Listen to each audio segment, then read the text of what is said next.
ಎಲ್ಲರಿಗೂ ನಮಸ್ಕಾರ. Welcome back to my channel. ನೋಡಿ, ಇವತ್ತು ಮಾವಿನಿಂದ ಒಂದು ಸಲಾಡ್ ಮಾಡ್ಕೊಳ್ತಾ ಇದ್ದೀನಿ. ಇದನ್ನು ನಾನು ಈಗ ಒಂದು 4-5 ದಿನದ ಕೆಳಗಡೆ ಒಂದು ಇನ್ಸ್ಟಾಗ್ರಾಮಲ್ಲಿ ಯಾರೋ ಮಾಡಿ ಹಾಕಿದ್ದು ನೋಡಿದ್ದೆ. ಅವತ್ತಿಂದ ಮಾಡಬೇಕು ಅಂದ್ಕೊಳ್ತಿದ್ದೆ. ಆ ಸೇವ್ ಕೂಡ ಮಾಡ್ಕೊಳ್ಳಿಲ್ಲ, ಯಾರು ಅಂತ ಗೊತ್ತಾಗಲಿಲ್ಲ, ಮರ್ತುಬಿಟ್ಟಿದ್ದೀನಿ. ನೆನಪಿತ್ತು, ಅದಕ್ಕೆ ಇವತ್ತು ಟ್ರೈ ಮಾಡೋಣ ಅಂತ ಮಾಡ್ತಾಯಿದ್ದೀನಿ.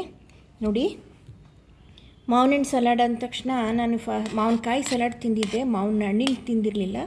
ಇವತ್ತು ಟ್ರೈ ಮಾಡಲೇಬೇಕು ಅಂತ ಮಾಡ್ತಾಯಿದ್ದೀನಿ. ನೋಡಿ, ಇದಿಷ್ಟು ಮಾವಿನ ಪೀಸ್ ತೊಗೊಂಡಿದ್ದೀನಿ, ಆಯಿತಾ. ನೋಡಿ, ಇದು ಕಾಂಗ್ರೆಸ್ ಕಡಲೆಕಾಯಿ ಮೇನ್, ಅದು ಹಾಕ್ತಾರೆ ಯಾವುದೇ ಸಲಾಡ್ಗಾದರೂ. ಸೌತೆಕಾಯಿ ಒಂಚೂರು ಕಟ್ ಮಾಡಿ ಇಟ್ಕೊಂಡಿದ್ದೀನಿ.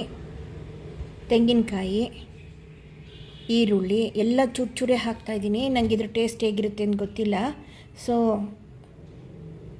ಇದು ಚೆನ್ನಾಗಿದೆ ಅಂದರೆ ನಿಮಗೆ ವಿಡಿಯೋ ಹಾಕ್ತೀನಿ, ಇಲ್ಲಾಂದರೆ ಹಾಕಲ್ಲ. ಮಾಡೋದಂತೂ ಮಾಡ್ಕೊತಾ ಇದ್ದೀನಿ. ಕ್ಯಾರೆಟು ತುರಿದಿಟ್ಕೊಂಡಿದ್ದೀನಿ. ಆಮೇಲೆ ಕಾರ್ನ್, ಇದು ಹಸಿನೇ ಇದೆ, ಬೇಯಿಸಿಟ್ಕೊಂಡಿಲ್ಲ, ಹಸಿ ಕಾರ್ನ್. ಆಮೇಲೆ ಅದಕ್ಕೊಂಚೂರು ಕೆಂಪೆಣಸಿನ ಪುಡಿ, ಉಪ್ಪು, ಆಮೇಲೆ ಚಾಟ್ ಮಸಾಲ. ಚೆನ್ನಾಗಿರ್ಬೋದೇನೋ, ಅವ್ರು ತುಂಬ ಇಷ್ಟಪಟ್ಟು ತಿಂತಾಯಿದ್ರು, ನೋಡಿದ್ದೆ ನಾನು. ಅದಕ್ಕೆ ನಾನು ಟ್ರೈ ಮಾಡೋಣ, ತಿನ್ನೋಣ ಇವಾಗ ಅಂತ ಮಾಡ್ಕೊತಾ ಇದ್ದೀನಿ. ಎಲ್ಲ ಒಂದೊಂದಾಗಿ ಹಾಕ್ಕೊತೀನಿ. ಈಗ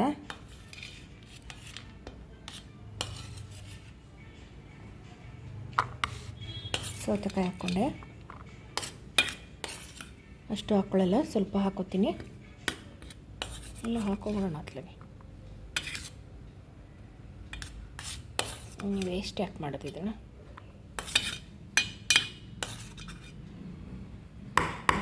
ಯೂಸ್ ಮೈ ಹ್ಯಾಂಡ್. 1 ಗಂಟೆ ಹಾಕ್ಬಿಡುತ್ತೆ ಸ್ಪೂನಲ್ಲಿ ಕರಿತಾ ಕೂತ್ಕೊಂಡ್ರೆ. ಇದಾಯಿತಾ? ನೆಕ್ಸ್ಟು ಕಾರ್ನ್ ಹಾಕ್ಕೊತೀನಿ, ಆಯಿತಾ. Next carrot ಹಾಕ್ಕೊತೀನಿ. ನೆಕ್ಸ್ಟು ಈರುಳ್ಳಿ ಹಾಕ್ಕೊತೀನಿ, ಆಯಿತಾ. ಆಮೇಲೆ ತೆಂಗಿನ ತುರಿ, ಆಮೇಲೆ ಮಾವಿನ ಹಣ್ಣು.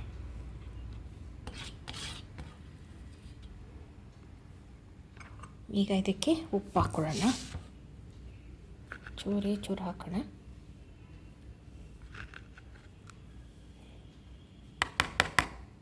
ಮಾವಿನ ಮೇಲೆ ಉಪ್ಪು ಚೆನ್ನಾಗಿರುತ್ತೆ ಅಲ್ವ, ಗೊತ್ತಿಲ್ಲ, ಟ್ರೈ ಮಾಡೋಣ. ಚೂರು ಖಾರದ ಪುಡಿ, ಚೂರು ಚಾಟ್ ಮಸಾಲ,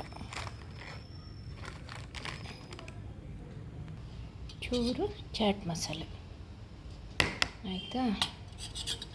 ಆಮೇಲೆ ಇಟ್ಟಿದೆಯಲ್ಲ, ಇದೊಂದು ಕಾಂಗ್ರೆಸ್ ಕಡಲೆಕಾಯಿ. ಈಗ ಇದನ್ನು ಮಿಕ್ಸ್ ಮಾಡೋಣ.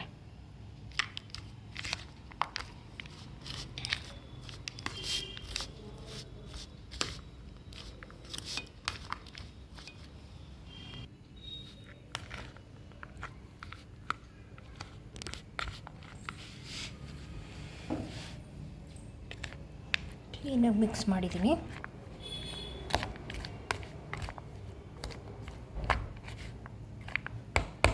ಚೂರು ಬಾಯಿಗೆ ಹಾಕ್ಕೊಂಡು ನೋಡ್ತೀನಿ ಹೇಗಿದೆ ಅಂತ.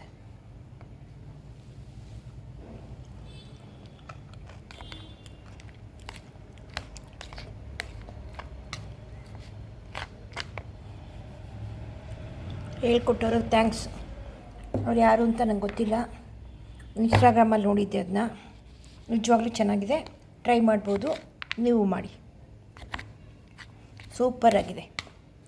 ನಾನು ಸ್ವಲ್ಪನೇ ಮಾಡಿಕೊಂಡೆ, ಅಕಸ್ಮಾತ್ ಇದು ಚೆನ್ನಾಗಲಿಲ್ಲ ಅಂದರೆ ತಿನ್ನೋದು ಯಾರಿದ್ನ ಅಂತ.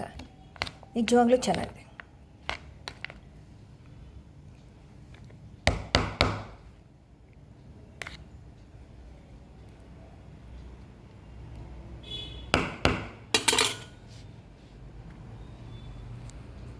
ನೋಡಿ,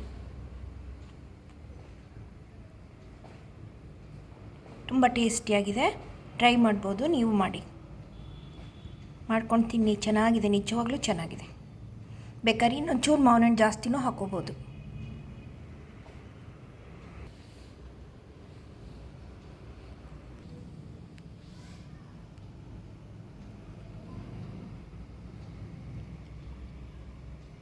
ಸೂಪರ್ ಟೇಸ್ಟಿಯಾಗಿದೆ. ನೀವು ಟ್ರೈ ಮಾಡಿ, ಓಕೆನಾ? Thank you.